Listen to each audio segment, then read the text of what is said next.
y por también disfrutar de la columna de Sandra Russo todos los días. ¿Cómo te va, Sandra? Hola, Luisa. Cuánto amor, cuánto amor.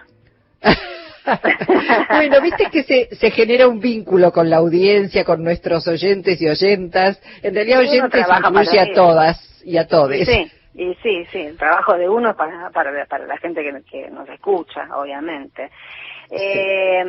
Bueno, vamos a hablar de el fin de semana en Asís, que tuvo al Papa como protagonista. Qué peronista este Papa, dirán algunos. Que sí, que populista además, porque dio una definición de populismo que ahora la vamos a repasar. Y bueno, la verdad que mira, desde que asumió este Papa, yo siempre aclaro que soy atea, pero ha dado señales de tener una perspectiva y de entender este mundo muy de avanzada. La verdad, porque esta es la tercera encíclica de su papado. La primera en realidad no tuvo demasiado que ver él, se la encontró hecha y la presentó. La segunda sí fue Laudato Si, que en realidad es la que inaugura la idea de la casa común. Hoy escuchamos, bueno, el presidente Fernández lo ha expresado varias veces de esa manera. Otros líderes mundiales también han expresado la voluntad de cuidar la casa común. Bueno, eso lo comenzó, esa idea de que el planeta es una casa que tenemos que compartir y que tenemos que cuidar todos juntos, pertenece a la primera encíclica de Francisco. Y esta fue la primera encíclica de un papa. Nunca ningún otro papa había dado a conocer o afirmar, mejor dicho, porque fue dado a conocer después en Roma el domingo, pero el sábado firmó la encíclica sobre la tumba de Francisco de Asís, de San Francisco de Asís. Se trasladó hasta Asís, ahí, no sé si conoces esa capillita. No. Pero la verdad que yo tuve el placer de estar, y la verdad que ahí uno palpa el espíritu de Francisco. Es completamente distinto a cualquier otro lugar. A San Pedro, por ejemplo, se trasladó para hacerlo desde la capilla, no desde San Pedro. Es el lado opuesto, digamos, es una capilla que fue construida, donde está la tumba, bastante después, porque la iglesia de Asís es del siglo XIII. Esto fue construido bastante después, donde está la tumba, donde está el cuerpo de San Francisco, que es como en una especie de sótano, y ahí, bueno, delante de muy poca gente, con barbijos y qué sé yo, pero bueno, estaba el hecho simbólico. Recordamos cuando Leonardo Boff dijo que Francisco era más que un nombre, que era un modelo de iglesia, y yo creo que en este gesto, también fue una manera de repactar, de reafirmar, de recolocar su discurso en la senda que eligió cuando eligió su nombre. Es una continuación, el Fratelli Tutti, todos hermanos todos, que también no han faltado quienes le han criticado que no usa el lenguaje inclusivo, pero era una frase del propio San Francisco de Asís, una prédica del Fratelli Tutti, y en realidad, bueno, sigue el mismo lineamiento, la misma mirada sobre el mundo que la Laudato Si y que el documento de Aparecida, que es el que habían hecho los obispos latinoamericanos. En realidad, si uno se pone a leer o a ojear, el documento de Aparecida, si revisa cuáles son los pilares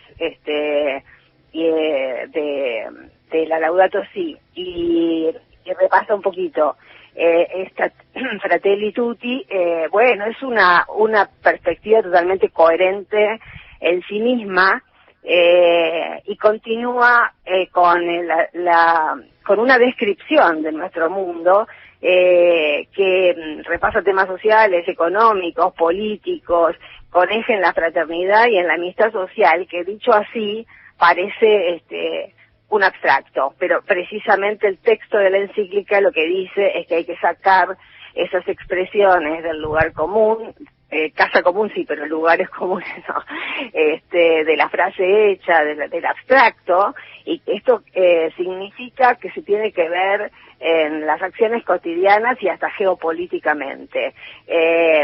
Si uno piensa en fraternidad en términos geopolíticos, está pensando en cooperación. Es decir, hay una sincronía de mirada, y esto con algunos miembros de la Internacional Progresista. También sabemos que ha intervenido el Papa en la negociación, en la reestructuración, en algunas conversaciones preliminares de la reestructuración de la deuda argentina. Sabemos que está en contra, decididamente en contra de la fetichización del dinero y del capitalismo financiero. Es quizás la personalidad mundial que empezó a marcar esto más tempranamente, ¿no? Más de influencia global, más tempranamente. Y tiene algunas definiciones. Yo te decía de populismo, por ejemplo, que prácticamente es una palabra que está manchada, que está estigmatizada, muy asociada a Venezuela, y también a la sombra que le han construido a la idea de Venezuela, ¿no? Y al peronismo también, Sandra, por cierto. También al peronismo, por supuesto, también. El parte de la encíclica dice: en ciertos contextos es frecuente acusar de populistas a todos los que defienden los derechos de los más débiles. Así de corta. Sobre el mercado, por ejemplo, dice: el mercado no solo no resuelve todo, aunque otra vez nos quieran hacer creer este dogma de fe neoliberal. Me interesa mucho esta idea porque esto ya había aparecido antes en las encíclicas anteriores. Por eso él habla de fetichismo con el dinero, porque el neoliberalismo se mueve no como una ciencia, sino como una fe, y circula en nuestras sociedades como algo en lo que se cree irracionalmente, no algo, no como una doctrina económica racional que se estudia y por la que se opta y que se puede debatir, sino como una cuestión de pseudo religión, ¿no?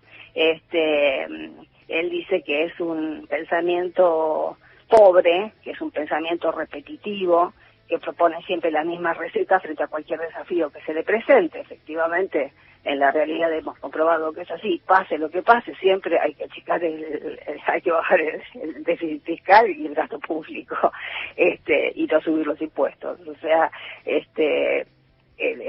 y también me parecía interesante marcar el tema de género, que creo que es una de las primeras veces que aparece en una encíclica.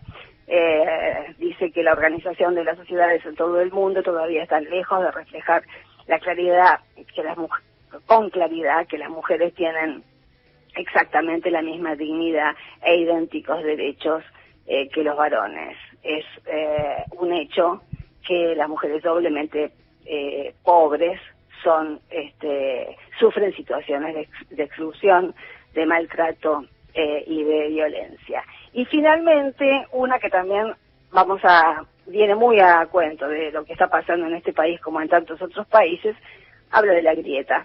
Y dice, hoy en muchos países se utiliza el mecanismo político de exasperar, exacerbar y polarizar.